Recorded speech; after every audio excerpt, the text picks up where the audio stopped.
In honor of the 21st anniversary of Eternal Sunshine of the Spotless Mind, I want to talk about the saddest character in the movie, Mary Svevo.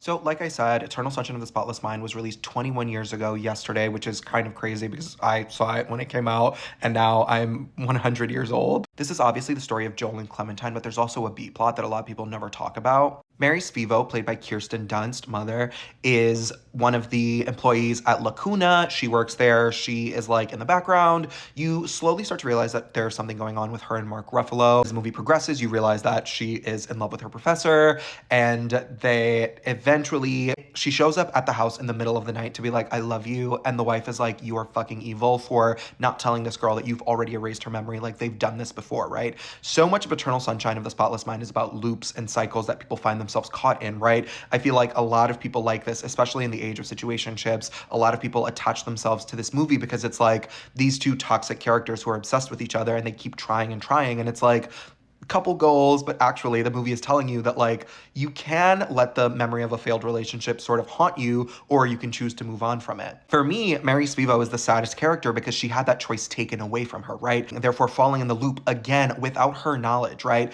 It's different for Joel and Clementine because they find each other again and then fall in love again and then realize that they are like erasing each other or have already erased each other. Whereas for Mary, she never has that choice. She never has that moment of being like, I want to remove this person from my psyche. I want to move forward in my life, right? Her choice at the end of the movie to like release the records and make sure that she never forgets again, that the choice is never taken away from her again, is her taking back power, taking back agency so that she doesn't show up in the middle of the night to this old married man's house and be like, I love you, I need you, you're my king. Whereas his wife has to be the one to be like, sweetie, you've already done this. Like, you guys already had the affair. You already ruined this life. Like, choosing agency and empowerment over being stuck in a toxic cycle is obviously a different storyline and a different outcome that a lot of people don't necessarily choose for themselves. Like I said, I used to be on Situationship Talk for research. I was always dragging everyone on there because I feel like a lot of people are desperately lonely and think that wanting something is enough, and like the idea of wanting someone is enough to like make you happy, and it's not, obviously. Mary choosing to respect herself, Mary choosing not to fall back into this toxic cycle,